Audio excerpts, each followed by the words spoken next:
The first sign was silence. Not the quiet of peace, but the terrible absence of sound that comes when something fundamental breaks. 3 billion souls on Hive World Mortalus Prime were singing hymns to the God Emperor when their moon simply ceased to exist. No explosion, no debris field, no warning. The celestial body that had hung in their skies for 10,000 years vanished between one heartbeat and the next, erased as cleanly as a thought. The tidal forces alone should have torn the planet apart. Instead, there was only that deafening silence, spreading across the void like blood in water. Imperial astropaths across the sector clutched their heads and screamed, their third eyes weeping crimson as they glimpsed something that should not exist, something that made the warp itself recoil. Lord Inquisitor Thaddeus Cross received the Vox transmission in his quarters, aboard the Fortress Monastery Eternal Vigilance. The words were impossible: gravitational anomaly, energy signature unknown, no warp presence detected, reading comparable to stellar ignition, localized to single entity. He had hunted daemon princes and witnessed chaos incursions that cracked planets like eggs. He had seen the unmaking of reality itself, but this report made his enhanced physiology flood with a primal terror.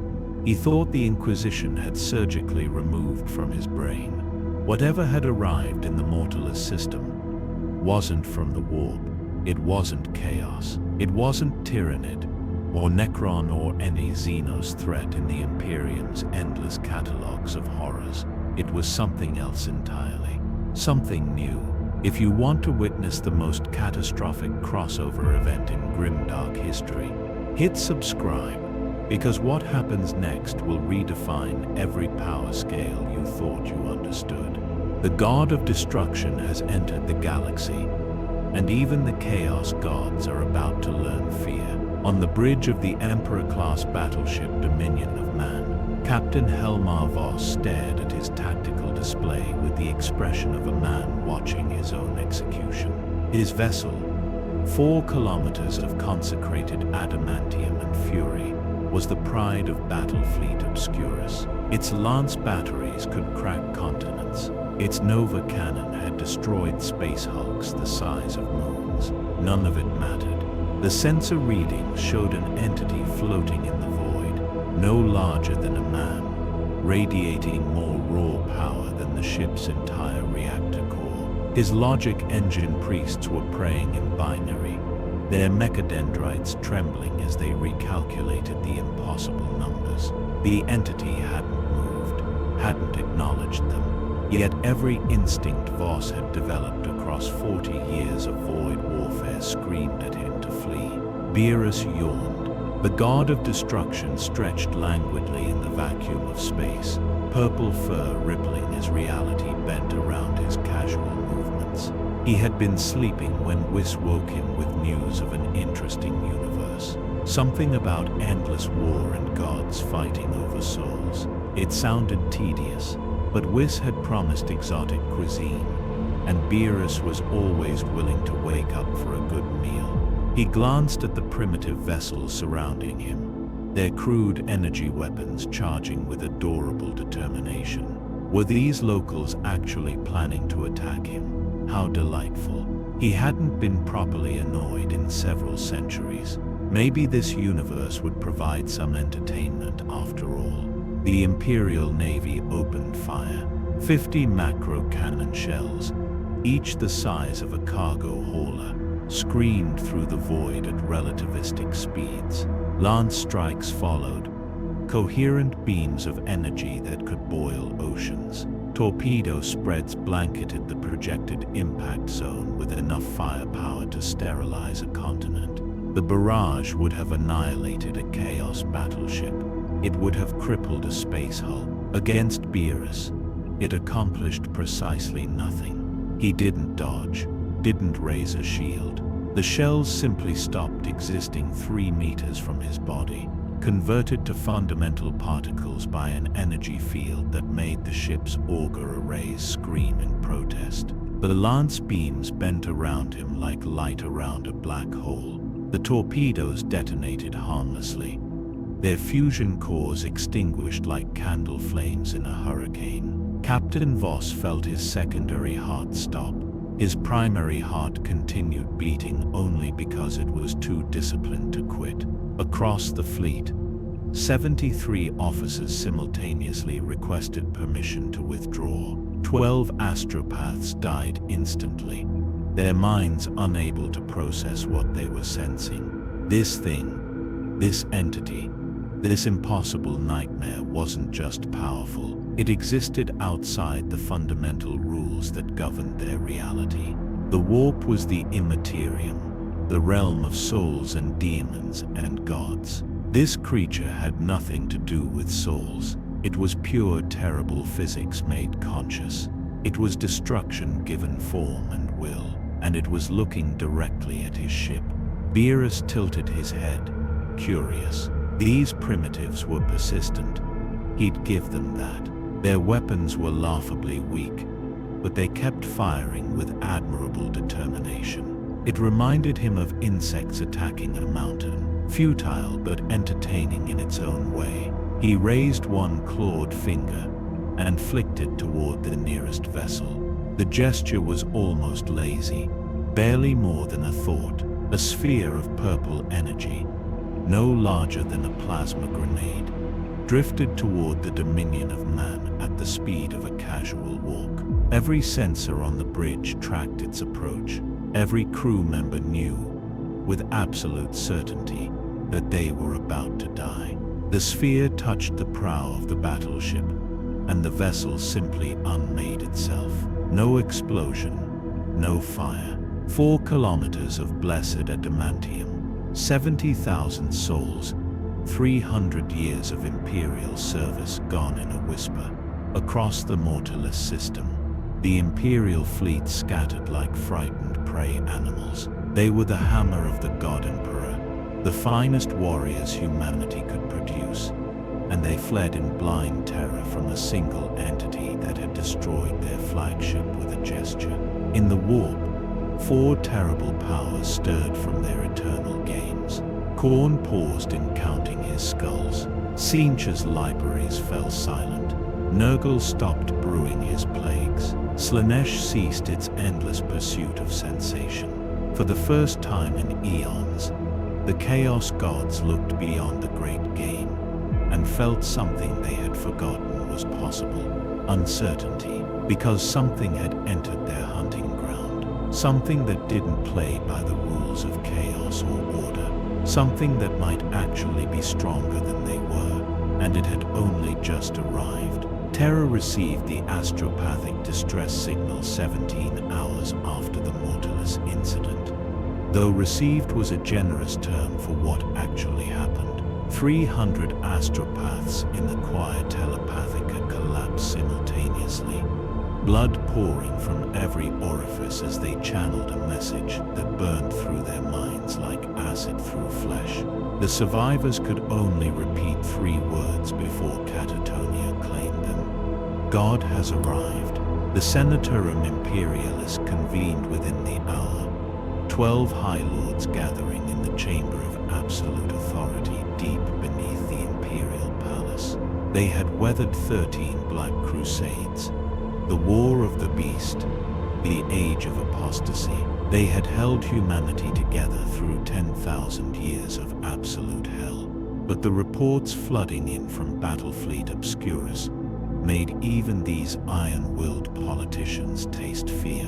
An entity, singular, unaffiliated with any known Xenos race, capable of erasing Imperial Navy vessels with gestures, and it was moving toward populated space. Lord Commander Militant Tiberius Sulla was the first to speak, his augmetic jaw clicking as he processed tactical data through neural implants connected directly to the Department Immunitorum. His voice carried the weight of a man who had authorized exterminatus protocols on 17 worlds. Energy readings suggest this entity operates on a power scale exceeding greater daemon manifestation events. Our best theological analysts believe it may be a nascent warp entity, possibly a fifth chaos god attempting physical manifestation. He gestured to a hololithic display showing Beerus's trajectory.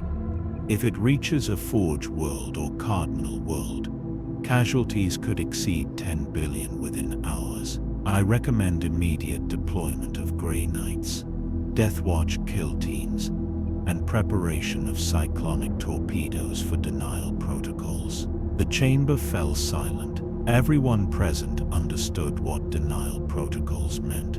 They were discussing the preemptive annihilation of imperial worlds to deny this entity potential targets. Master of the Administratum Cleopatra Arx leaned forward, her ancient face a roadmap of scars and parchment skin. She had been administrating the Imperium's bureaucracy for 200 years, and she possessed the terrible clarity that came from watching trillions die in statistical reports. We don't know what it wants. We don't know what it is. Every comparison we make assumes it operates under rules we understand. What if it doesn't? Her words hung in the air like a noose. What if the warp itself means nothing to this creature?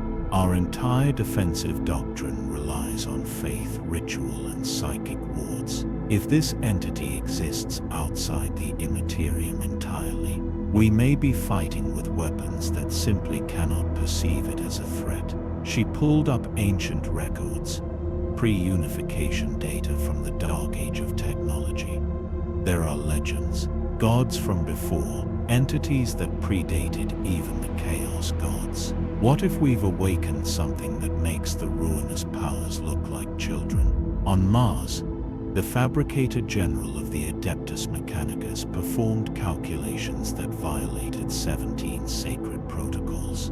Belisarius Call, that controversial genius, had been summoned from his laboratories and now stood before cogitator banks the size of cathedrals. His mechadendrites worked in a blur, processing data at speeds that would liquefy an unaugmented human brain.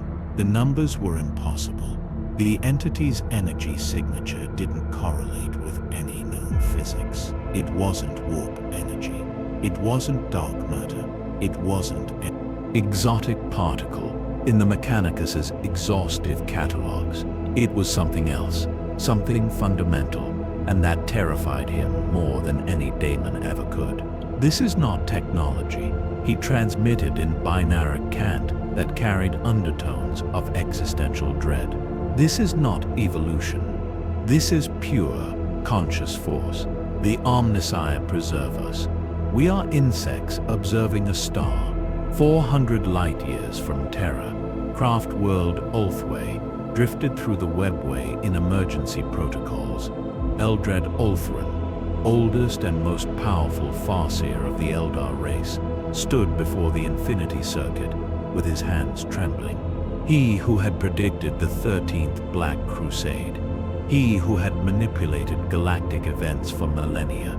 He who had seen the birth of unit impossible futures. None of it mattered now. Every strand of fate he touched shattered like glass. Every prophecy he attempted crumbled to nonsense. The entity that had manifested in real space was a blank spot in causality itself, a hole in destiny that consumed every prediction that touched it. He had witnessed the fall. He had survived the birth of Slanesh. But this was different. This wasn't chaos corruption or the slow death of a species. This was something that made the entire concept of fate irrelevant. We are mice, he whispered to his fellow seers, discussing the intentions of the wind. In the eye of Terra, within the brass citadel of Khorne, the blood god rose from his throne of skulls for the first time in centuries. Khorne did not fear. Khorne was fear made manifest, rage given divine form, the eternal hunger for blood and battle. But what he felt now was caution. The entity that had entered real space carried no taint of chaos, bore no allegiance to any god. Yet its capacity for destruction dwarfed most of Khorne's greatest champions.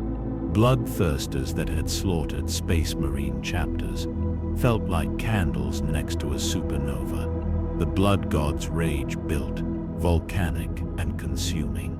This insult could not stand. Something existed that destroyed without devotion, killed without offering skulls, fought without honoring Khorne. It was intolerable. The brazen voice of the blood god echoed through the warp, calling forth his mightiest daemon princes. If this entity wanted war, Khorne would grant it an eternity of battle. Blood cared not from whence it flowed. Deep in the garden of Nurgle, the Plague Father chuckled, his laughter like the sound of civilizations collapsing into septic decay. He found the situation delightful in its implications. Life, death, rebirth. The eternal cycle that Nurgle embodied. But this entity, it represented true ending. Not death that fed new life, but absolute erasure. Annihilation so complete that nothing remained to rot, to fester, to be reborn. It was the antithesis of everything Nurgle represented, and he found it fascinating. His Nurglings gathered around his swollen form, chittering nervously as their god reached out through the warp to observe this newcomer. Perhaps this entity could teach Grandfather Nurgle something new. Perhaps there were forms of ending he had never considered. The thought made him giggle, spreading new plagues across a dozen worlds in his joy. Beerus sneezed. The gesture released a pulse of destructive energy that atomized 17 asteroids and caused spatial distortions detectable across 3 sectors. He rubbed his nose with one finger, annoyed. This universe had a peculiar quality to it, something that made his skin itch, an underlying wrongness. Like the air itself was diseased. Whis floated beside him, staff in hand, that infuriating smile never leaving his face. "Finding anything interesting, Lord Beerus?" the angel asked. Beerus grunted, examining a passing Imperial patrol ship with mild curiosity. The vessel immediately altered course and fled at maximum acceleration. "These mortals are boring, weak. They shoot at me with primitive weapons, and then run away. Where's the challenge? Where's the entertainment?" He stretched again, working out the stiffness from his long nap. "You promised me this universe had powerful beings. Gods, you said. So far, all I've found are insects with delusions of grandeur." Whis tapped his staff against the void, the sound somehow audible despite the absence of atmosphere. "Patience, Lord Beerus. This universe operates on different principles than our own. The beings here draw power from emotion, from belief, from a realm they call the Warp. Quite fascinating, really." He gestured toward a swirling mass of unreality visible in the distance. A wound in space where the immaterium bled into reality. That anomaly, for instance. It's a permanent tear between dimensions, sustained by the collective psychic trauma of trillions of souls. Rather impressive engineering, in its own horrific way. Beerus followed his gaze, ears perking up with mild interest. The warp made his divine ki recoil instinctively, like observing matter and antimatter, attempting to occupy the same space. It was wrong. Fundamentally, cosmically wrong, but wrong in a way that suggested power. Perhaps this universe wasn't completely worthless after all. The attack came without warning. 12 Grey Knights teleported into real space 300 meters from Beerus, their aegis armor blazing with psychic wards and holy scripture. They were humanity's ultimate daemon hunters, each one a psychic warrior trained from birth to battle the denizens of the warp. Their weapons burned with sanctified fire, their minds fortified by decades of mental conditioning that would shatter normal men. Brother Captain Arvan Stern led the strike team, his nemesis force weapon humming with enough psychic energy to banish greater daemons back to the warp. They had arrived in perfect formation, execution protocols already engaged. 37 different blessings and wards activated simultaneously against any daemon, any Xenos, any heretic. This strike would have been devastating. Against Beerus, it was a child throwing stones at a hurricane. Stern's psychic senses screamed contradictions at him. The entity before him registered as nothing. No warp presence, no demonic taint, no psychic signature whatsoever. It was like observing a hole in the universe, shaped like a being. Every instinct he possessed told him to flee, but Grey Knights did not flee. They were the Emperor's final sanction against chaos. They were fear made into warriors who conquered fear itself. In the name of the God Emperor of mankind, you are declared excommunicate traitorous and sentenced to immediate annihilation. His voice carried the weight of psychic command that could shatter lesser minds. His force weapon descended in an arc that had decapitated daemon princes. The blade stopped 3 centimeters from Beerus's neck, held in place by one clawed finger. The god of destruction hadn't even looked up. Beerus yawned again, this time with genuine boredom. You interrupted my conversation. His voice was casual, almost conversational, but it carried an undertone that made reality shiver. He flicked the force weapon aside, with the same gesture one might use to brush away an insect. The blessed blade, forged from auramite and inscribed with the Emperor's own wards, shattered into molecular fragments. Stern stumbled backward, his centuries of training momentarily overwhelmed by raw disbelief. Impossible.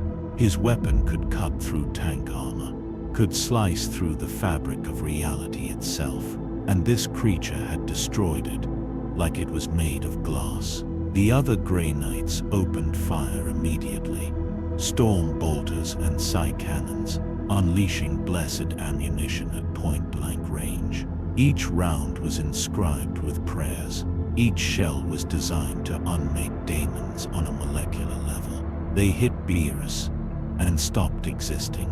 Brother Galatian, the youngest of the strike team, felt his faith waver for the first time in his life.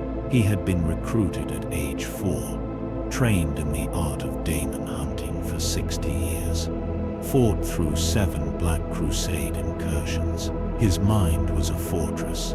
His soul was armored in prayer and ritual. None of it mattered.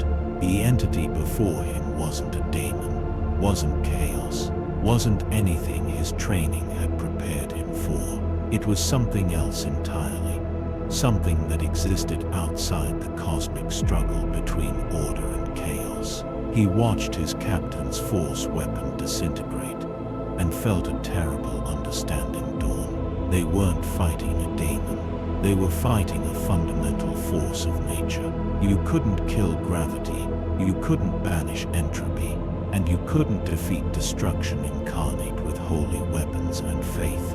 Beerus tilted his head, examining the armored warriors with something approaching curiosity. You're different from the others, stronger. I can feel something in you, some kind of energy that's not quite physical. He reached out casually and tapped Brother Galatian's chest plate with one finger. The touch released a pulse of destructive energy that traveled through the Grey Knight's armor, through his psychic wards, through his genetically enhanced body, and extinguished his gene seed in an instant. The warrior collapsed, not dead, but unmade on a fundamental level. His soul didn't flee to the warp. It simply ceased to be.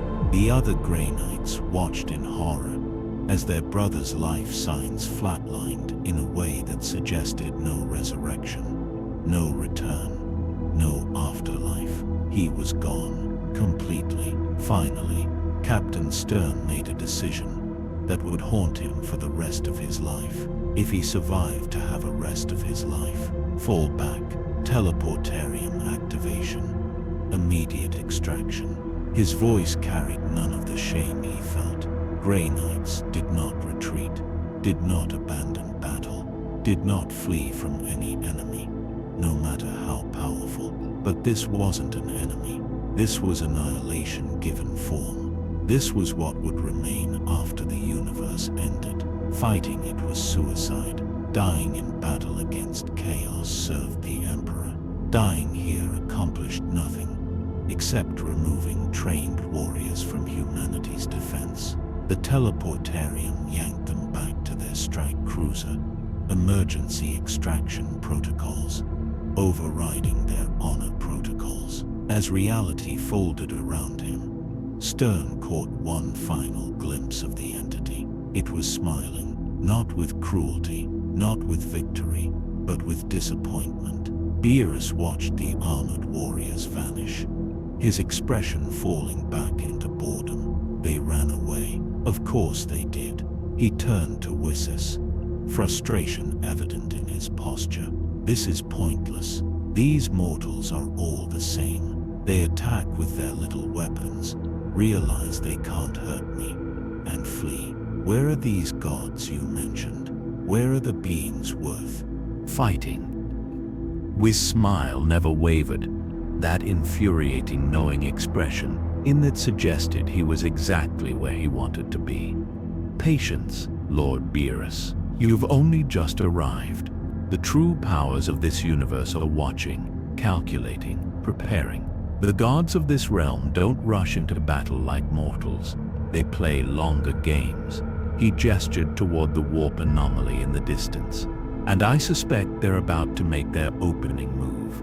As if in response to his words, the fabric of reality began to tear. The tear in reality spread like a wound infected with madness. Space folded inward, colors that had no names bleeding into the material universe. From the other side came laughter, screaming, the sound of brass grinding against bone. The Immaterium was pushing through, forcing its way into real space with the pressure of 1 trillion tortured souls.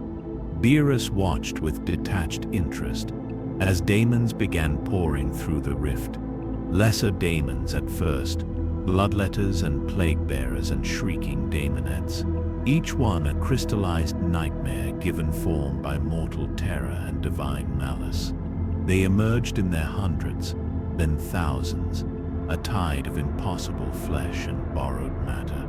In any other circumstance, this would constitute a planetary-level threat. Entire systems had fallen to incursions smaller than this.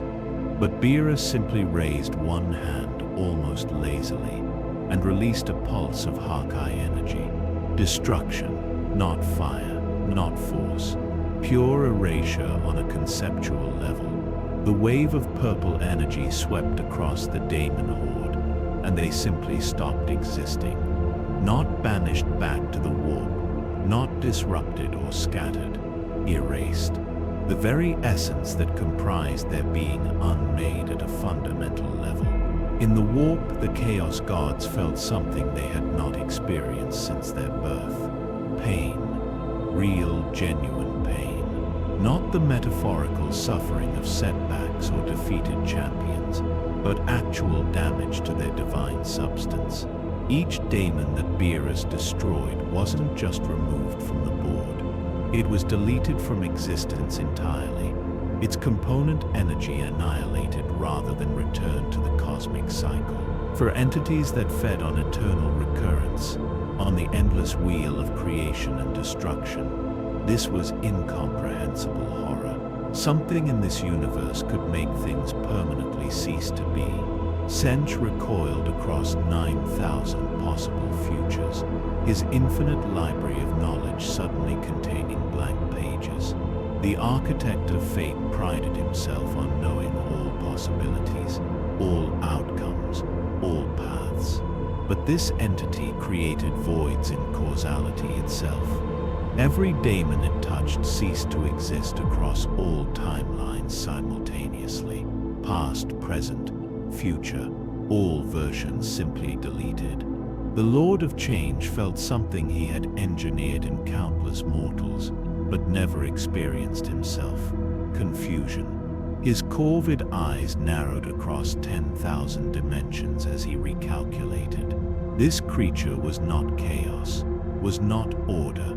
It existed in a state of cosmic neutrality that made it impossible to predict or manipulate. Every spell Sench could cast, every scheme he could weave, relied on the target existing within the universal framework of chaos and order.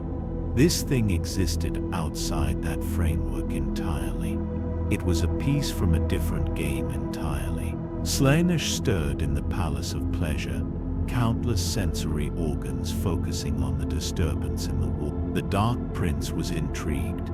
This entity, destroyed with such casual perfection, such elegant economy of motion, there was an aesthetic to its annihilation, a terrible beauty in how completely it erased things from existence.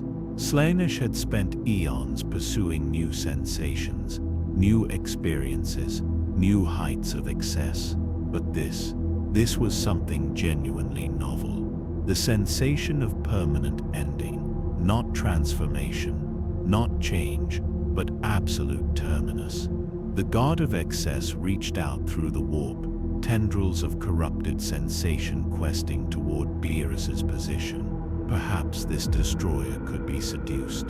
Perhaps it could be shown the pleasure of its own power. Perhaps it could be made to understand that destruction itself could be an art form, an ecstasy, an ultimate experience. Beerus felt something touch his mind, and his eyes narrowed dangerously. The sensation was like oil sliding across his consciousness, cloying and invasive, and fundamentally revolting. His divine ki flared instinctively, burning away the intrusion with prejudice. In the warp, Slaanesh shrieked as psychic feedback burned through its essence. The Dark Prince withdrew immediately, wounded in a way that no mortal weapon had ever managed. This creature's energy was anathema to the warp itself, where chaos sought to corrupt, to change, to transform. This entity's power simply said no. It denied corruption the way reality denied impossibility. Slaanesh found the experience genuinely painful, and pain without pleasure was something the god had not felt since its violent birth. This destroyer was dangerous, not just powerful, but fundamentally incompatible with the nature of chaos itself.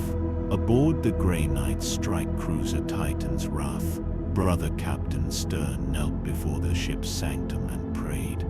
His words were formal, ritual phrases worn smooth by 10,000 years of repetition, but his thoughts were chaotic, fragmentary, touched by something that might have been despair.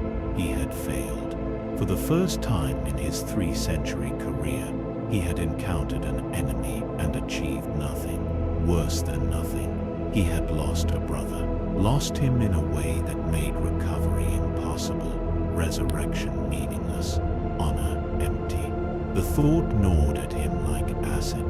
Grey Knights were supposed to be humanity's answer to the impossible. They trained their entire lives to stand against chaos itself, to look into the abyss and plant humanity's banner in its depths. But this entity wasn't the abyss. It was what waited beyond the abyss. It was what the abyss itself feared. In the depths of the warp, the 4 chaos gods convened in a way they had not since the great game began. Khorne's rage, Tzeentch's schemes, Nurgle's patience, Slaanesh's excess, all temporarily set aside for a moment of terrible unity.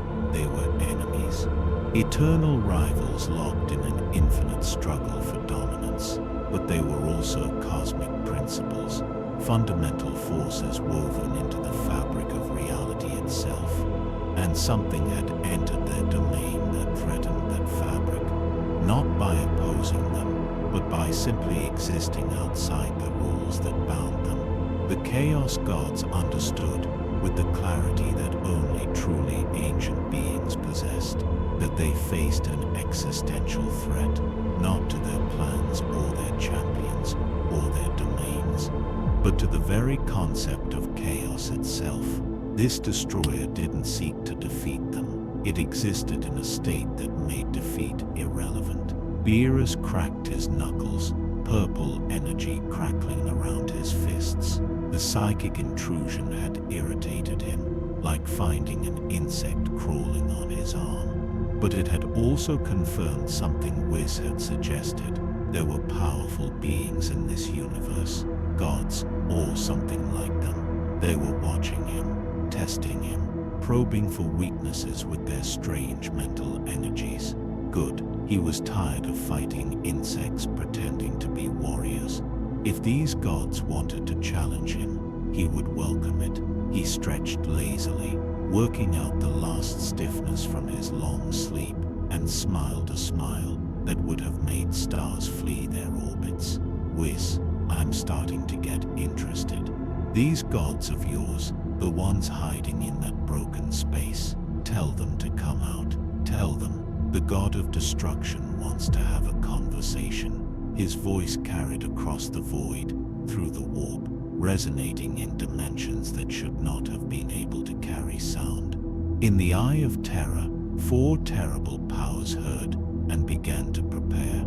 You are Guardsman Matthias Kane of the Cadian 8th Regiment, and you are about to witness the death of gods. Your lasgun feels like a toy in your trembling hands as you stand in the trench lines of Firebase Secundus on the mining world of Kratos the Forb. 3 days ago, your commanding officers received orders that made no sense. Fortify positions, prepare for entity-level threat. Await further instructions. You've fought orcs. You've held the line against Terranid swarms that blotted out the sky. But the fear in your commissar's eyes when he read those orders was something new. Something that made your 14 years of service feel inadequate. Now you stand on the firing line with 10,000 other guardsmen, staring at the sky, waiting for something your commanders cannot explain, and your mind cannot comprehend. The sky breaks, not metaphorically, actually breaks, like glass struck by a hammer. Purple light bleeds through the cracks, followed by a presence that makes your knees buckle involuntarily. You've been taught about the Emperor's glory since birth. You've recited catechisms that describe his divine majesty. But this is something else entirely. A figure materializes in the air above the firebase, floating effortlessly, surrounded by an aura that makes your skin crawl and your gene seed markers scream warnings your conscious mind can't process.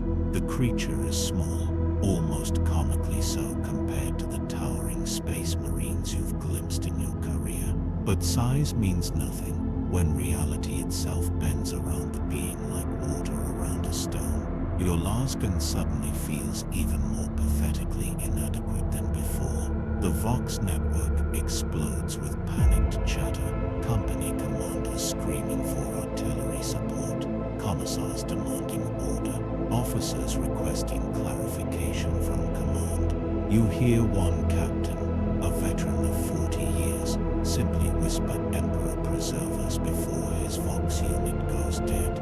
The creature above notices your firebase the way a man might notice an anthill, with casual, almost absent interest. It tilts its head, examining the fortifications, the massed infantry, the defensive emplacements. You watch as heavy bolter crews open fire without orders, desperation overriding discipline. The blessed rounds trace lines of light toward the target. They stop existing 10 meters from impact, simply ceasing to be as if reality rejected their presence.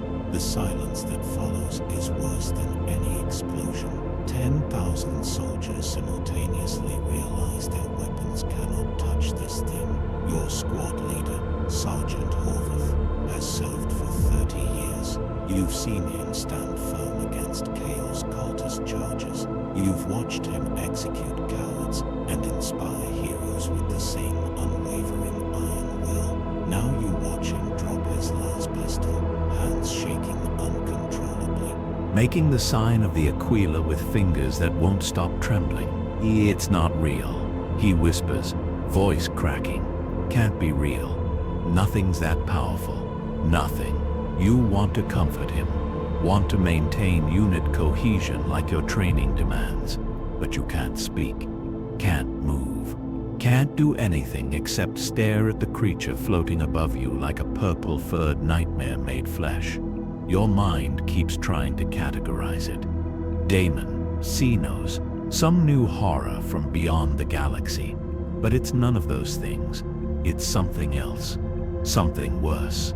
Then it looks at you, not at the firebase, not at the regiment, at you. Guardsman Matthias Kane, Idaho, number 447-889 Gamma. Just another faceless soldier in humanity's infinite meat grinder. And in that moment, you understand true insignificance. You've always known intellectually that you were nothing. One guardsman among billions. A single lasgun in an army of trillions. But knowing and understanding are different. This creature sees you, sees through you, sees everything you are and could ever be, and finds it utterly, completely, cosmically irrelevant. You're less than an insect to it. You're less than bacteria. You're a statistical error in the universe's calculations. The weight of that recognition crushes something fundamental in your soul. You've faced death before, but you've never faced something that made death itself seem too generous. The creature raises one hand and you know with absolute certainty that you are about to die. The entire firebase knows it.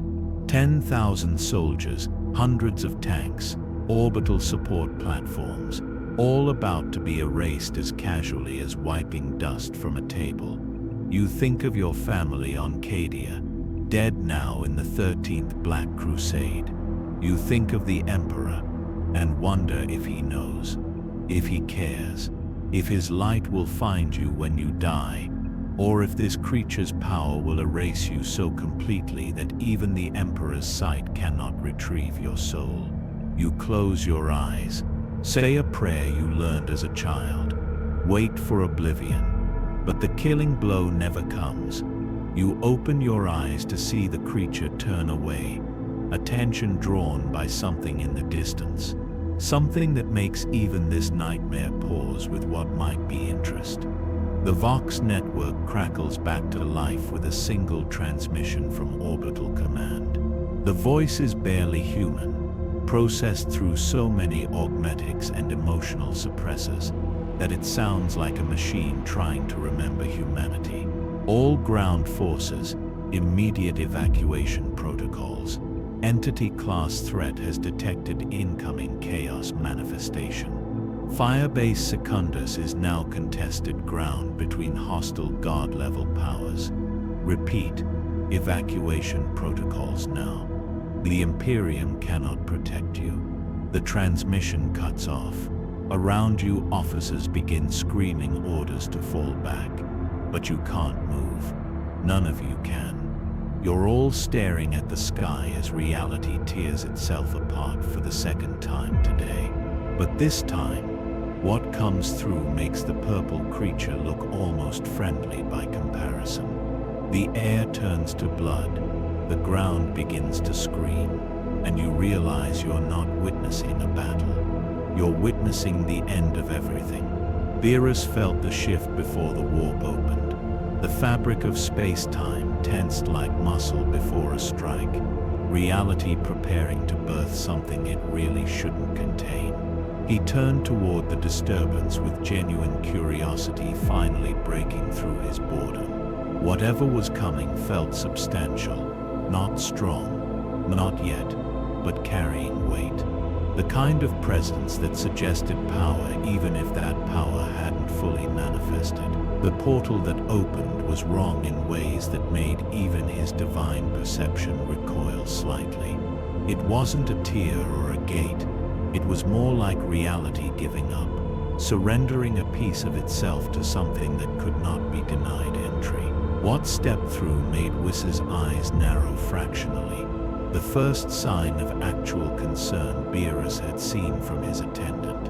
A daemon prince of Khorne, wings spread across 300 meters, skin made of brass and fury, eyes burning with the rage of a god. Behind it, the warp itself bled into reality, bringing war incarnate. The daemon prince of Khorne was named Angrathor the Eternal, and he had slaughtered his way through 3 millennia of carnage. He had ended civilizations, devoured space marine chapters whole, bathed in the blood of saints and heroes, until even other daemons whispered his name with something approaching respect. His brass wings carried the screams of 1 billion dying warriors, each feather forged from the weaponry of champions he'd personally slain. The ground beneath Firebase Secundus cracked and bled as he landed, his weight pressing reality itself into submission. 8 eyes burned with Khorne's rage, each one containing visions of infinite battlefields where war never ended. When he spoke, mountains crumbled. I am the blood god's wrath given form. I am the end of peace and the death of mercy.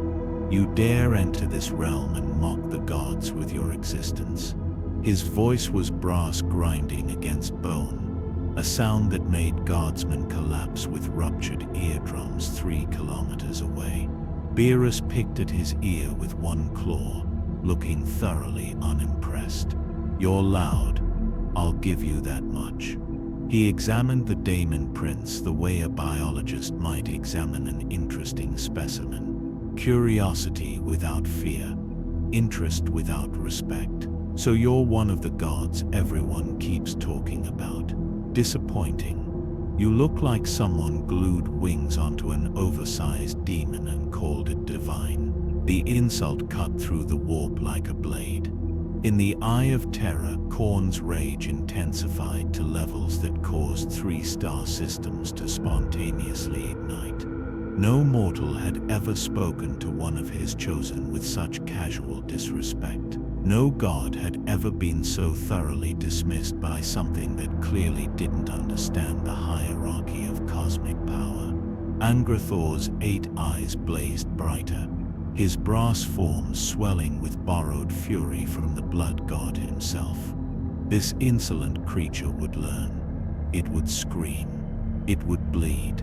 It would know the price of defying Khorne. The daemon prince moved faster than thought, wings propelling him forward at speeds that broke sound barriers and shattered space itself. His blade, forged from crystallized rage and cooled in the tears of the innocent, descended in an arc that had cleaved greater daemons in half. The sword strike carried the weight of Khorne's infinite bloodlust, each molecule of the blade singing with the fury of a god who had never known defeat. It should have split mountains, should have carved through reality, should have ended this arrogant creature and added its skull to Khorne's throne. The blade stopped, completely, totally, held in place by 2 fingers. Beerus caught the daemon's sword between his index and middle finger like someone catching a falling chopstick, and his expression shifted from boredom to something far more dangerous. Annoyance. You interrupted me again, he said quietly. I really hate being interrupted. What happened next occurred too fast for mortal comprehension. Beerus moved, not teleported, not flew. Moved in a way that suggested he'd simply decided to be somewhere else and reality agreed with him. His fist connected with Angrathor's chest and the sound was like a dying star. A noise that existed in frequencies mortals couldn't hear but felt in their bones and souls. The daemon prince, 3,000-year veteran of the Long War, champion of Khorne, who had never known retreat, rocketed backward faster than light itself. He punched through 3 mountains, carved a trench across the planet's surface 200 kilometers long, crashed into a hive city and reduced it to atomic particles through sheer kinetic force. And still Beerus's punch carried him onward, momentum refusing to die, until he finally stopped in orbit, dazed, wounded, feeling something he had not experienced since his mortal death. Pain. Real, genuine, impossible pain. Aboard the Titan's Wrath, Brother Captain Stern watched through long-range augers and felt his already shaken faith crack further. The Daemon Prince Angrathor was legend among the Grey Knights, a name whispered in their sanctums as the ultimate test. Entire brotherhoods had been deployed to contain his incursions. Thousands had died just to banish him back to the warp temporarily. And this entity, this impossible destroyer, had swatted him aside like a troublesome insect. Stern pulled up historical records, searching desperately for any precedent, any theological framework that could explain what he was witnessing. The Emperor battling Horus on the vengeful spirit, the Primarchs during the Great Crusade, the war in heaven between the Old Ones and the Cotton. Nothing. No record in 10,000 years of Imperial history showed power on this scale delivered so casually. This wasn't battle. This was divine punishment. This was what happened when something truly immortal decided to end you. Angrathor pulled himself from orbit, brass wings beating against the void as he descended back toward the planet's surface. Ichor leaked from wounds that shouldn't exist, his daemonic essence actually bleeding in ways that violated fundamental warp physics. Rage consumed him now, rage beyond reason or strategy. The blood god's fury poured through him like molten metal through a broken vessel, Khorne himself channeling power directly into his champion. The Daemon Prince's form swelled, growing to titanic proportions as divine energy from the warp flooded into real space. His 8 eyes multiplied to 16, then 32, each one reflecting a different battlefield where Khorne reigned supreme. His brass skin became molten, flowing and reforming with each heartbeat that echoed across dimensions. This was beyond a Daemon Prince now. This was Khorne's avatar, as close to the Blood God's direct manifestation as reality could withstand without shattering completely. Blood for the Blood God. The battle cry shook planets across 3 sectors. Beerus stretched, working out his shoulders with the air of someone preparing for mild exercise. Finally, "You're taking this seriously." There was something in his voice now beneath the casual tone. Anticipation. The god of destruction had been disappointed so many times in this universe. Weak mortals, fleeing warriors, gods who hid in other dimensions. But this creature, this brass-skinned daemon channeling its god's power directly, this might actually be entertaining. Purple energy began to flicker around Beerus's form, his divine key responding to the presence of genuine power for the first time since arriving. Not enough to threaten him, not even enough to truly challenge him, but enough to acknowledge, enough to make the fight. Interesting. He settled into a fighting stance, tail swishing with what might have been pleasure. "Come on then, little god. Show me what you've got. Show me if this universe has anything worth destroying." The clash of their powers turned the sky black. Physics broke. Reality screamed. Duality screamed. And across the galaxy, every psychic sensitive, every astropath, every Eldar Farseer and Orc warboss and Tyranid hive mind felt the moment when 2 fundamental forces collided with enough violence to shake the foundations of existence itself. In the eye of terror, the Chaos Gods watched with intensity bordering on desperation. This was their opening move. Khorne's mightiest champion, empowered beyond all previous limits, representing the full might of the Blood God's eternal rage. If this failed, if this destroyer proved too powerful even for a god's direct intervention, then the Chaos Gods faced something they had not faced in eons.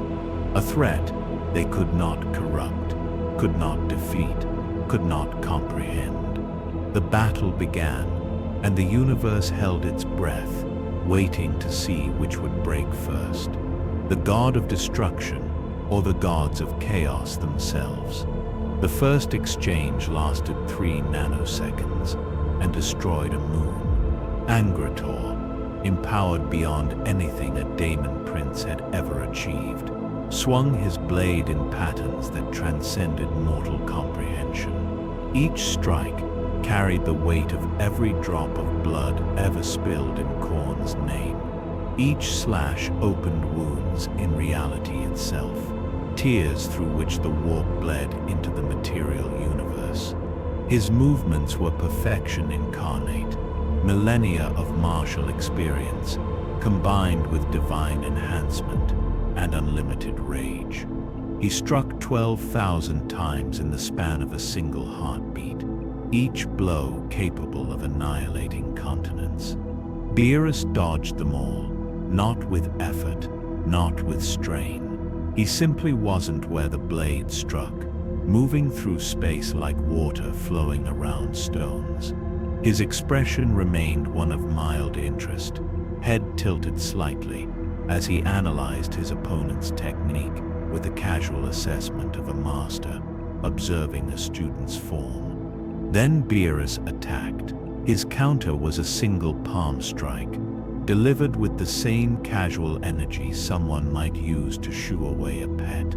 The impact created a shock wave that propagated backward through time itself, visible to psychers as a purple ripple spreading through the warp's infinite dimensions. Angrator crossed his arms to block, brass wings folding defensively, channeling Khorne's power into an impenetrable shield that had withstood bombardment from Titan weapons and Eldar D cannons. The shield shattered, the arms broke, the wings crumpled like paper. The Daemon Prince was launched backward again, this time with enough force to escape the planet's gravity well entirely. He tumbled through space, ichor streaming from wounds that burned with purple fire, and for the first time in 3,000 years of service to Khorne, Angrator felt something the Blood God had promised to burn away forever. Fear, not of death. Daemons couldn't truly die, but fear of irrelevance, fear of being completely, utterly, cosmically outmatched. On Terra, in the Sanctum Imperialis beneath the Golden Throne, something stirred. The Emperor of Mankind, master of humanity, entombed in his golden prison for 10,000 years, felt the disturbance. His consciousness, spread thin across a million psychic channels, maintaining the Astronomicon and fighting an eternal war in the warp, focused momentarily on this new presence. What he perceived defied categorization, not chaos, not Xenos, not any threat. His vast intellect could contextualize within the frameworks of this universe. It was power from beyond the galaxy, beyond the warp, beyond even the conceptual boundaries that separated reality from unreality. And it was fighting Khorne's champion with the casual superiority of an adult correcting a child. The Emperor's attention lingered, calculating, analyzing. Threat assessment protocols ran through patterns of probability that would drive normal minds to madness. The conclusion was both simple and terrifying. If this entity decided Terra was a threat, Nothing in the Imperium's arsenal could stop it.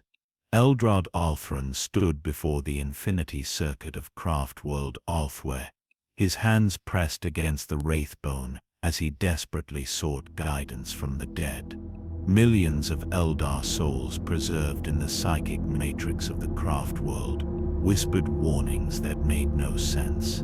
They spoke of an ending that wasn't chaos, a destroyer that wasn't evil, a force that existed in such perfect neutrality that even the cosmic balance between order and chaos meant nothing to it. The ancient Farseer's mind raced through possibilities, each one more terrifying than the last. What if this entity won? What if it destroyed Khorne's champion, humiliated the Chaos Gods, and proved that something existed beyond the eternal struggle that had defined existence since the war in heaven?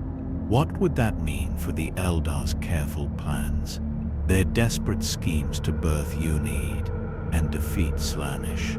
Every calculation he'd made, every prophecy he'd woven, assumed the Chaos Gods were the ultimate threat. But this destroyer suggested there were forces in the cosmos that made even chaos look provincial. Angrator pulled himself together through sheer force of rage. His brass form was cracked, leaking essence that should have been impossible to bleed. But Khorne poured more power into him, drawing from the infinite reservoir of violence and bloodshed that spanned every battlefield across every dimension. The Daemon Prince grew again, swelling to the size of a battle titan, his blade extending to match his new proportions. Faces of the damned writhed across his brass skin, souls of warriors he'd slain, all screaming in perfect synchronization. This was beyond anything he'd achieved before, beyond even what Khorne had granted to favored champions during the Horus Heresy. He was becoming less a daemon and more a concept, the very idea of war and slaughter given monstrous form. You mock the blood god. His voice cracked planets, shattered stars light years away. You will kneel, you will bleed, you will know the price of defiance. Beerus yawned again. It was becoming a habit, this yawning, but he couldn't help it. For a moment, he'd thought this fight might actually be interesting. The daemon had power, no question about that. Real, substantial power, drawn from some kind of conceptual source that existed beyond normal physics. But power without technique was just noise. Strength without control was just flailing. And this creature, for all its divine backing and rage and cosmic fury, fought like an amateur. All aggression, no finesse, all strength, no subtlety. It was like watching a child throw a tantrum on a cosmic scale. Disappointing, deeply, profoundly disappointing. He raised one hand, not in a fighting stance, but in a gesture of casual dismissal. I'm bored again. This is taking too long, and you're not getting any stronger. Let's end this. Purple energy began to gather around his palm, swirling and compressing, reality itself bending inward toward a single point. In the warp, Khorne felt something he refused to acknowledge as panic.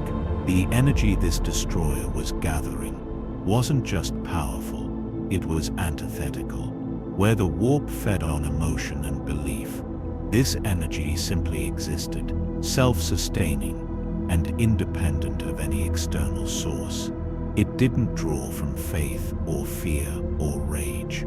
It just was, and its purity made it incompatible with chaos on a fundamental level. The Blood God poured more power into Angrator, drawing on reserves meant for century-long campaigns, burning through divine essence with reckless desperation. But even as the power flowed, Khorne knew, with the terrible certainty that came from being a fundamental force of nature, that it wouldn't be enough. This destroyer was about to demonstrate what true annihilation looked like. Not chaos, corruption, or warp dissolution, but actual erasure. The kind of ending that not even gods could undo. Beerus released the sphere of Hawkeye energy with a gentle push, almost tender in its delicacy. The orb drifted forward slowly, giving Angrator plenty of time to see it coming. Time to realize what it meant. Time to understand that this was the end. The Daemon Prince, empowered beyond anything Khorne had ever granted, channeling the full rage of the Blood God himself, raised his blade and struck the sphere with every ounce of power he possessed. The blade disintegrated. The arms holding it followed, then the shoulders, then the torso. The erasure spread like infection, purple energy consuming brass and fury, and divine essence, with perfect terrible efficiency. Angrator's 8 eyes widened in understanding, as his form came apart, not banished back to the warp, but deleted from existence entirely. His last thought was a question he'd never get answered. What was this creature? Where did it come from? And why did the gods themselves seem powerless before it? Then the Hawkeye consumed his consciousness, and Angrator the Eternal ceased to exist across all timelines, all dimensions, all possibilities. He was gone, completely, forever, and in the eye of terror, Khorne screamed. The scream that echoed from the eye of terror was not sound. It was rage given physical form, crystallized hatred vibrating across dimensions. Every battlefield in the galaxy paused. Every Khornate 8 warrior, from Bloodletter to Berserker, from cultist to Chaos Marine, felt their patron's fury wash over them like boiling blood. On the Daemon world of Skyroth, mountains exploded spontaneously. On the Forge world of Metallicus, Khornate cultists began weeping blood from their eyes, while laughing maniacally.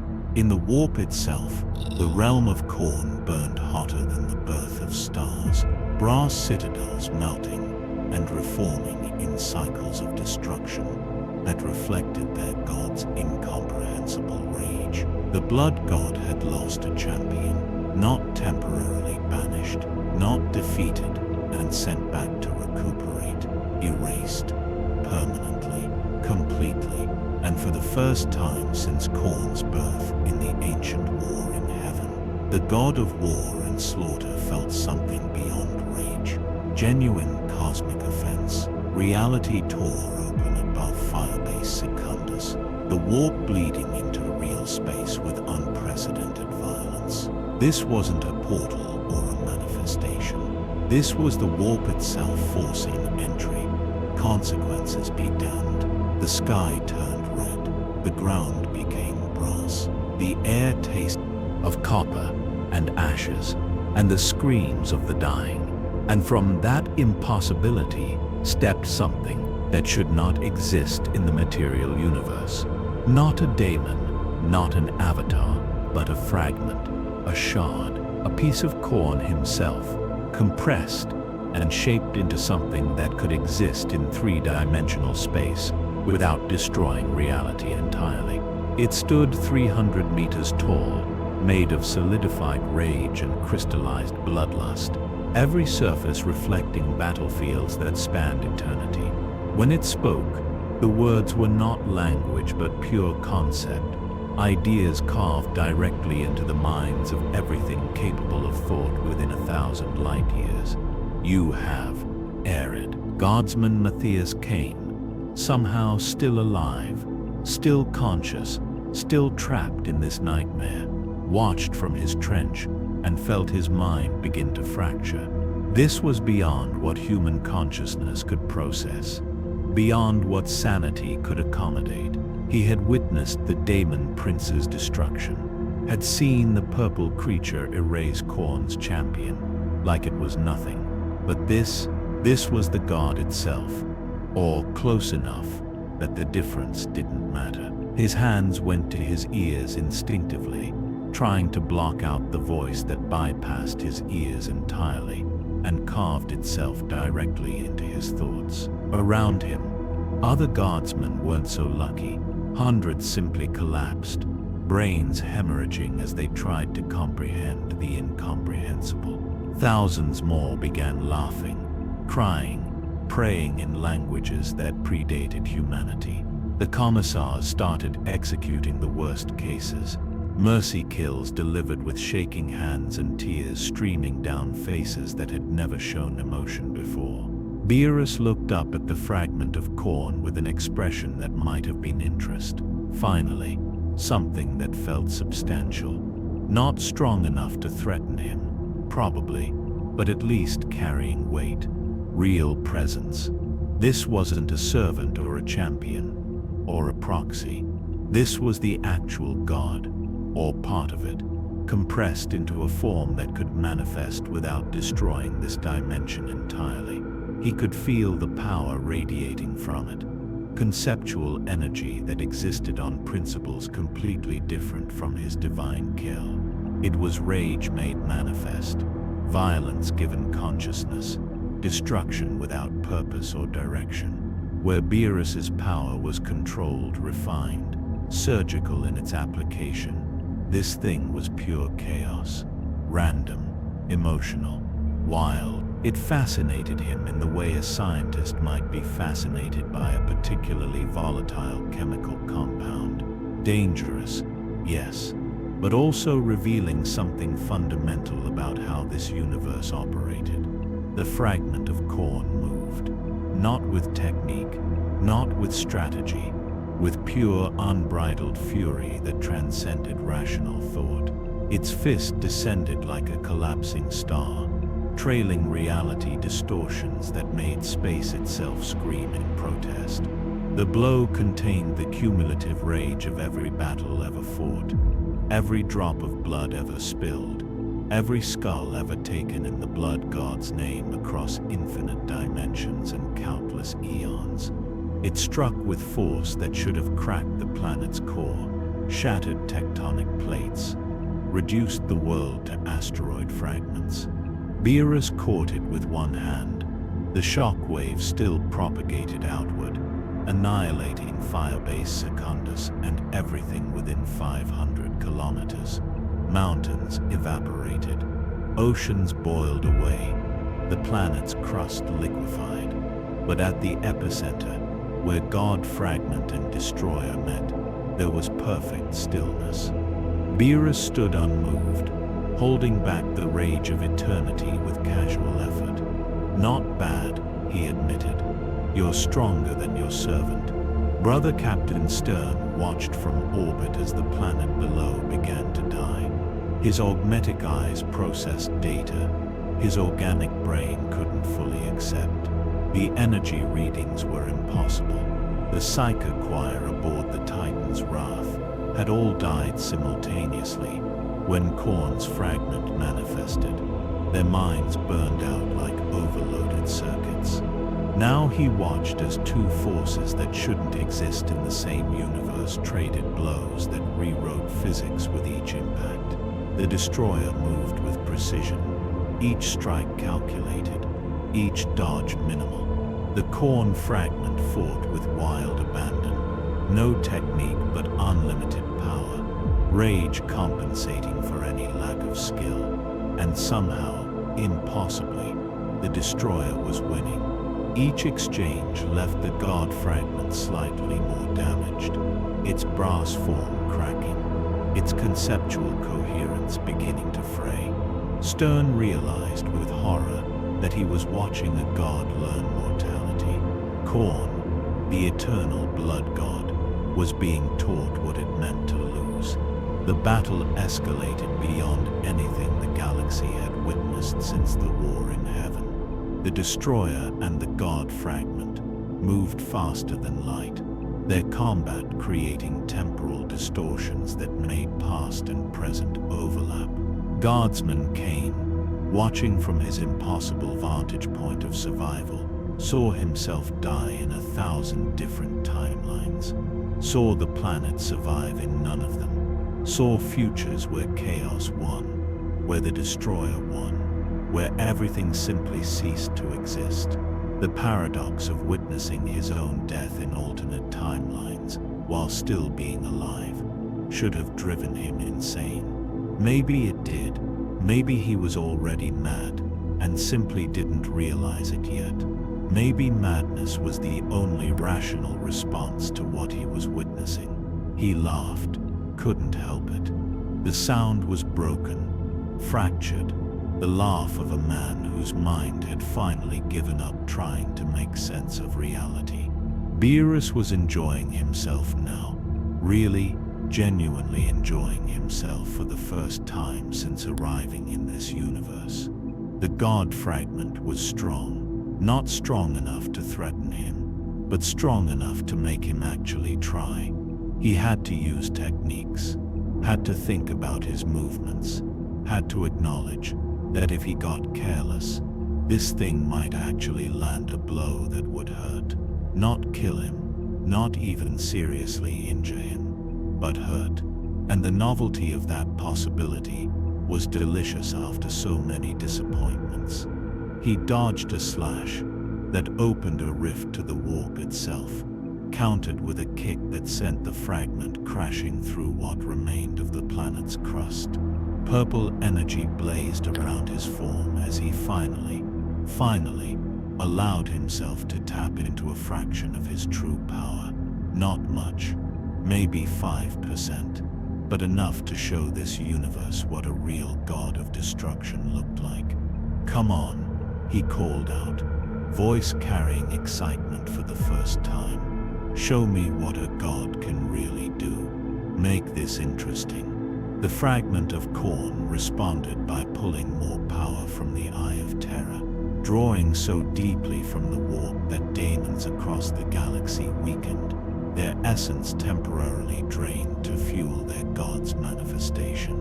The fragment swelled, growing larger, denser, more real. Its brass form solidified until it was less energy and more matter. Conceptual power made physical through sheer force of will. This was Khorne at his most concentrated, all his rage and power focused into a single point of existence. The god who demanded blood and skulls without end. The eternal hunger for war made manifest, and it struck Beerus with a haymaker that contained the collective violence of every conscious being in the galaxy. The destroyer blocked it casually, smiled that dangerous smile, and hit back.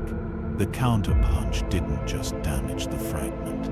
It sent a shockwave backward through the warp itself, rippling into the Eye of Terror, into Khorne's realm, into the very concept of rage. And for the first time in existence, the blood god felt something crack. The crack spread through Khorne's essence like frost across glass. In the Eye of Terror, the brass citadel shuddered for the first time since its creation at the birth of the Chaos Gods. Bloodthirsters paused mid-slaughter, sensing their patron's pain through the psychic connection that bound all daemons to their gods.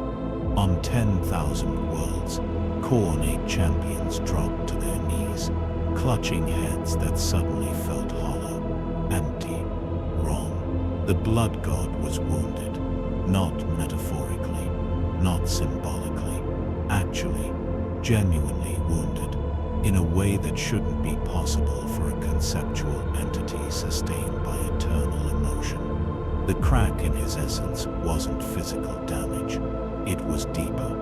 It was the first moment of doubt the god of absolute certainty had ever experienced. The first instance where rage and bloodlust weren't enough. The first time Khorne looked at something and couldn't determine how to destroy it. And that crack, that tiny fissure of uncertainty, threatened to spread. Tzeentch felt it too, as did Nurgle and Slaanesh. The 4 Chaos Gods, locked in eternal competition, suddenly united in their fear. If Khorne could be wounded, truly wounded, then they were all vulnerable. This destroyer wasn't just powerful, it represented something antithetical to their existence. Chaos fed on emotion, on belief, on the psychic energy of mortal souls. But this creature's power was independent, self-sustaining, requiring nothing external to function. It was pure physics made conscious, and physics didn't care about belief or emotion, or cosmic significance. Physics just was. The other Chaos gods reached out through the warp, lending their power to Khorne, not out of alliance, but out of necessity. 4 separate streams of divine energy, each colored by their patron's nature, flooded into the fragment, rage and change and decay and excess, mixing into something that had never existed before. A temporary unity of chaos itself. The fragment of Khorne transformed, brass skin cracked and reformed, now showing veins of purple and green and pink alongside the red. Its 8 eyes multiplied to 32, each reflecting a different aspect of the ruinous powers. Where before it represented only rage, now it carried the cunning of Tzeentch, the inevitability of Nurgle, the overwhelming sensation of Slaanesh, all wrapped in Khorne's eternal violence.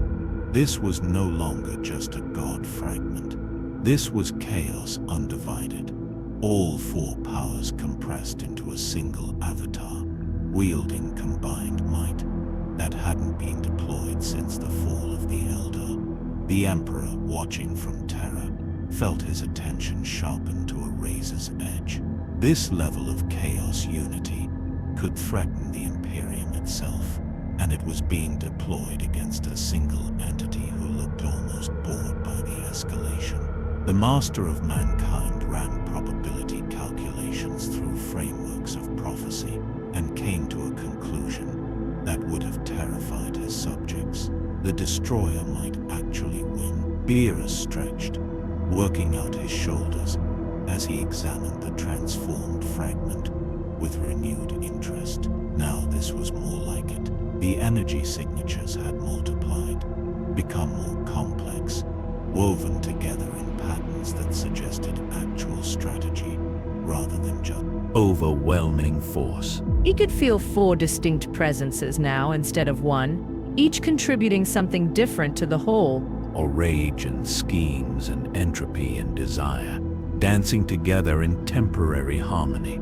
It was almost elegant in its own twisted way. He settled into a proper fighting stance, tail swishing with genuine anticipation. Good. You're finally taking this seriously. Let's see if 4 gods are better than 1. His divine ki flared higher, pushing past 5%, approaching 10. The purple aura around his form intensified until it was visible across star systems, a beacon of power that made psychers scream and astropaths weep blood. The real fight was about to begin. The unified fragment attacked with coordination that dwarfed anything before. Khorne's rage drove the assault. Tzeentch's cunning guided the angles. Nurgle's inexorability maintained pressure. Slaanesh's perfection refined each movement. The strikes came from angles that shouldn't exist, using spatial geometries that violated fundamental physics. Blows arrived before they were thrown, paradoxes weaponized through warp manipulation. Reality bent and broke around the combat zone as 2 incompatible forces clashed with enough violence to crack the foundations of existence. The planet below simply ceased to exist, not destroyed but erased from timeline, retroactively deleted from causality. Guardsman Ki never existed. Firebase Secundus never existed. The millions of souls who had lived and died there over centuries simply stopped having ever been. The Chaos Gods were rewriting reality itself to fuel their avatar's assault, but Beerus adapted. Every impossible angle was met with precise counters. Every paradox was rejected through sheer force of destructive will. Where the Chaos Gods tried to bend reality, he simply denied it, his power operating on principles so fundamental they overrode local distortions. Each exchange left scars on the universe that would take millennia to heal, space-time fractured. The warp and real space bled together, dimensions folded inward, and through it all, the god of destruction maintained perfect form. Each movement economical, each strike calculated, fighting with the casual superiority of someone who had destroyed millions of planets and ended thousands of gods across countless universes. This galaxy's gods were strong, but they were still just gods. And Beerus had made a career of destroying those who thought divinity meant invincibility. The fragment of unified chaos began to destabilize. The four powers couldn't maintain perfect unity indefinitely. Their fundamental natures too different, too opposed. Khorne wanted direct confrontation. Tzeentch wanted elaborate schemes. Nurgle wanted patient entropy. Slaanesh wanted overwhelming sensation. The contradictions built, creating weakness in their combined avatar.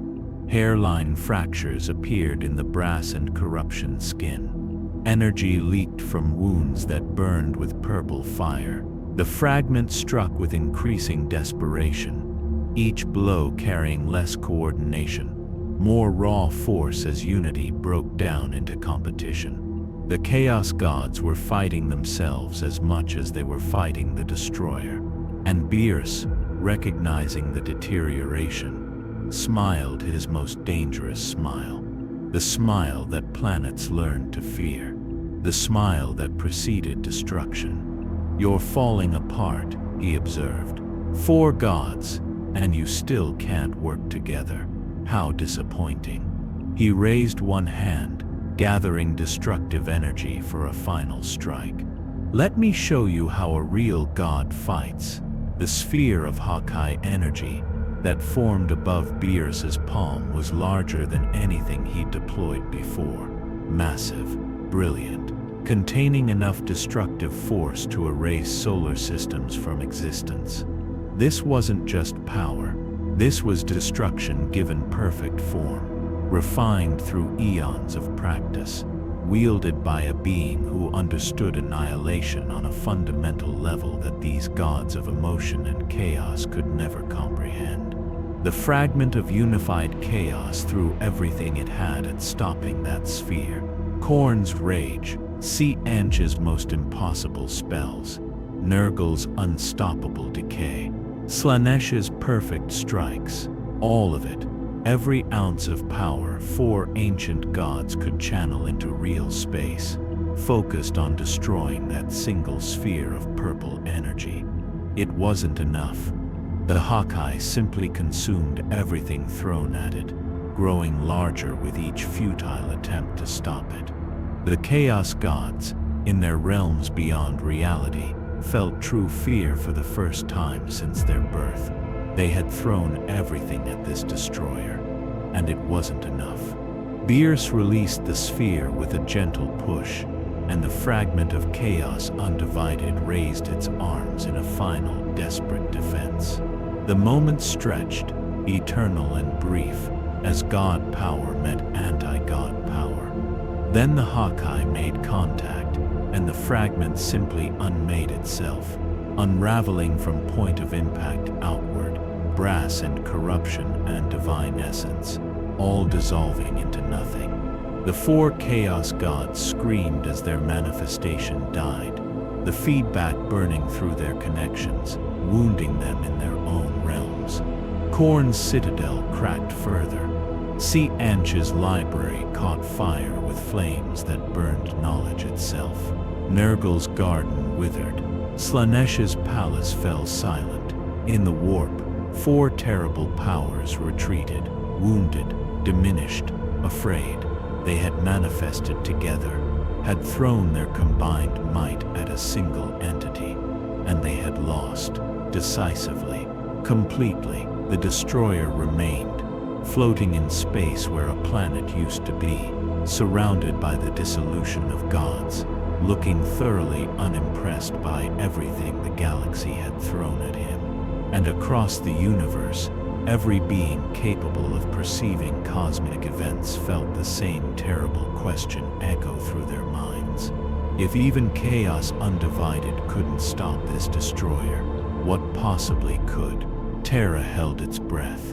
In the Senatorum Imperialis, the High Lords watched astronomical data that defied comprehension. A fragment of chaos undivided, the combined might of all four ruinous powers, had been destroyed, not banished, not scattered, erased. The psychic shockwave had been felt across the entire galaxy. A moment of stunned silence in the warp, as every daemon, every cultist, every chaos champion felt their god's pain. And now this destroyer was moving. Trajectory calculations showed it heading toward the galactic core, toward Terra itself. Whether by curiosity or intent, the entity that had humiliated chaos was coming to humanity's throne world. The master of the Administratum began evacuation protocols for the inner palace. The Fabricator General on Mars activated every defense grid in Sol System, and on the Golden Throne, the Emperor of Mankind prepared for the most dangerous conversation in 10,000 years. The Custodian Guard assembled in formations that had not been deployed since the Siege of Terra. 10,000 warriors, each one a work of art in genetic engineering and martial perfection, each one worth 1,000 space marines, stood ready in the throne room's outer halls. Captain General Trajan Valoris, leader of the Adeptus Custodes, understood with perfect clarity that his warriors would accomplish nothing if this entity chose violence. He had watched the battle recordings, had seen gods themselves fail, but the Custodes did not flee, did not surrender, did not acknowledge impossibility. They would stand between any threat and their master, even if that stand lasted only seconds before annihilation. Behind the golden walls, tech priests worked frantically to reinforce the Golden Throne's psychic wards, knowing the effort was probably futile, but unable to do nothing. The Emperor had given orders: meet the destroyer with honor, prepare for diplomacy, but be ready for the end of everything. Beerus materialized above Terra without transition or warning, simply deciding to be there, and reality accommodating his wish. He looked down at the planet below with mild interest. This world felt different from the others he'd passed, more concentrated, more intentional. More intentional. Something powerful resided here. He could sense it. A presence that reminded him distantly of the gods he'd just defeated, but different, more focused, more controlled, less chaotic emotion, and more refined will. He tilted his head, examining the massive palace complex that dominated one continent, the golden architecture visible even from orbit. "This is that where the strong one lives." The angel floated beside him, staff in hand, that knowing smile never wavering. "Indeed, Lord Beerus, that structure houses what the inhabitants call the Golden Throne, and upon it sits the entity they worship as the God Emperor of Mankind. Quite fascinating, really. He's been sitting there for 10,000 years, maintaining their navigation beacon and fighting a psychic war in the warp simultaneously." The Emperor reached out, not with weapons but with consciousness. His psychic presence brushed against Beerus's mind with the delicacy of a surgeon's blade, conveying greeting without intrusion, respect without submission, power without threat. It was the mental equivalent of a formal bow between equals. The destroyer felt the touch and paused, surprised. This one was different, not attacking, not fleeing, not begging, or threatening, or posturing, just acknowledging, recognizing power and responding with measured dignity. Beerus found himself almost impressed by the restraint. He reached back with his own consciousness, carefully, aware that his full presence might shatter mortal minds. The exchange lasted microseconds, but conveyed volumes. Two beings of genuine power, meeting across the gulf of incomprehensible differences, establishing baseline communication. And in that exchange, Beerus learned something interesting.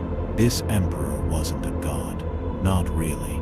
He was mortal, or had been, elevated through will and sacrifice and suffering into something beyond human. A self-made divinity. That was novel. The emperor showed Beerus everything, not through words, but through pure transfer of experience and knowledge. He showed the fall of the Eldar and the birth of Slaanesh, showed the Horus heresy and the near death of humanity, showed 10,000 years of holding together an Imperium that should have collapsed millennia ago through sheer force of will, showed the Golden Throne, less seat of power and more prison, a cage that kept him half alive and fully trapped, showed the Chaos Gods and their eternal hunger, showed the Tyranids devouring from beyond the galaxy, showed the Necrons awakening, showed humanity's desperate struggle for survival against a universe that wanted them dead. And through it all, he showed no pleading, no begging for mercy or intervention, just facts, context, the grim reality of existence in this galaxy where war never ended, and peace was a fever dream that killed through hope. Beerus absorbed it all, processing cosmic history in the span of a heartbeat.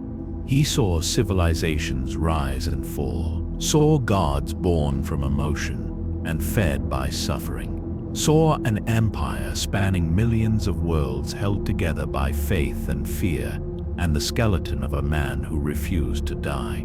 It was impressive, in its own horrifically depressing way. This universe was misery incarnated, suffering made into universal law, hope preserved only through ignorance of how hopeless everything truly was. And this emperor, this crippled god thing trapped on a golden chair, had been holding back the tide of entropy for 10 millennia through sheer stubborn refusal to surrender. That took dedication. Beerus could appreciate. Power was one thing. Any idiot could be born strong. But choosing to endure this level of suffering for this long, that suggested something deeper, something almost worthy of respect. The destroyer descended, floating down through Terra's atmosphere, through layers of defense that didn't activate, past weapons that didn't fire, into the heart of the Imperial Palace itself. The custodian guard watched him pass with hands on guardian spears, every instinct screaming to attack, every training protocol demanding action. But their orders held. The Emperor had spoken. Let him approach. Beerus entered the throne room, a cathedral-sized chamber dominated by the Golden Throne itself, and he saw the Emperor of Mankind for the first time. A corpse that refused to stay dead, a skeleton held together by machinery and will. A being so far beyond mortal, that mortal no longer had meaning, yet so profoundly damaged that existence itself was torture. The Emperor sat motionless, body destroyed, mind spanning galaxies, fighting a war on fronts.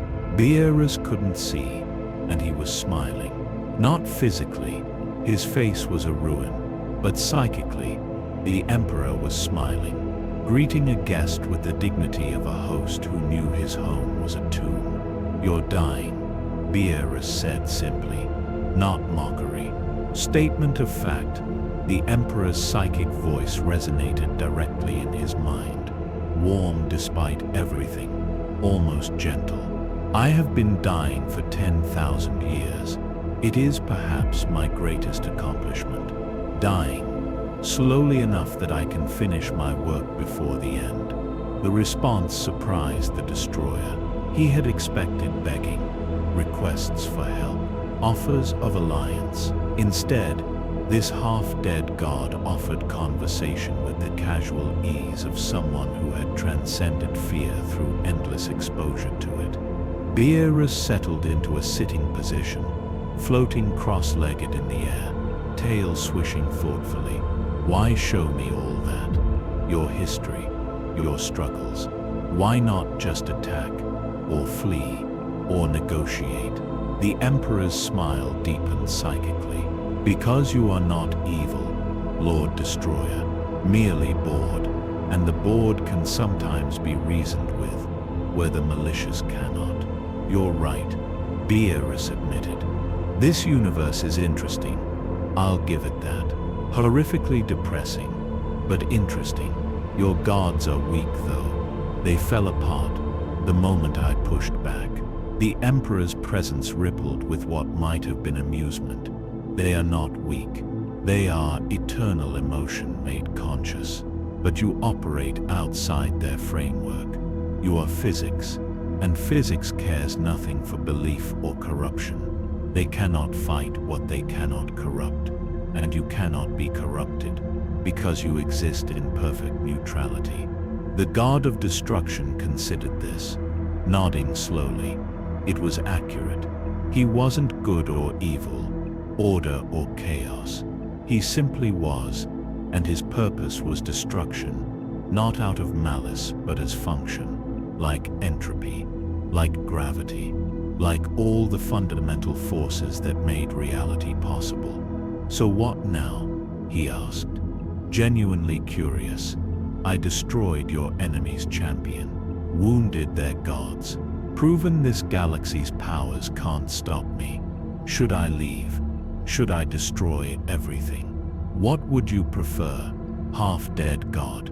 The Emperor's response carried weight that transcended sound. Do what you will, Lord Beerus. You are beyond my power to command or control. But know this, everything you saw, all that suffering and struggle and desperate survival, represents humanity's refusal to surrender. We endure because we choose to, not because we must. That choice is sacred. If you choose destruction, I cannot stop you. But I ask that you remember what you destroy are not just lives, but choices. The choice to fight on, the choice to hope, the choice to believe tomorrow might be better, even when all evidence suggests otherwise. Silence filled the chamber. Beerus floated there, contemplating. Then he stood, stretched, and smiled his dangerous smile. I'm bored again. This universe is too grim, too hopeless, not entertaining enough to stay, and honestly not worth the effort of destroying. I think I'll leave. He turned toward Whis. Come on. Let's find somewhere with better food and more interesting fights. This place is too depressing. Whis bowed slightly. As you wish, Lord Beerus. They vanished, simply ceasing to exist in this dimension, returning to their own universe with the same casual ease they'd arrived. In the throne room, the Emperor of Mankind allowed himself a moment of relief so profound it echoed through the warp. Terror lived. Humanity survived. The destroyer had been satisfied with demonstration and conversation. And perhaps, just perhaps, he'd learned something about resilience. In the eye of terror, the Chaos Gods licked their wounds and plotted revenge that would never come. The destroyer was gone. The crisis had passed. But across the galaxy, those who had witnessed the events would remember, would tell stories, would whisper legends about the purple god who humbled chaos itself and then simply left because he was bored. And in the grim darkness of the far future, where there was only war, that story would become hope. Proof that even in the galaxy's darkest hour, even when gods themselves fell, humanity could still choose to endure, still choose to survive, still choose to matter.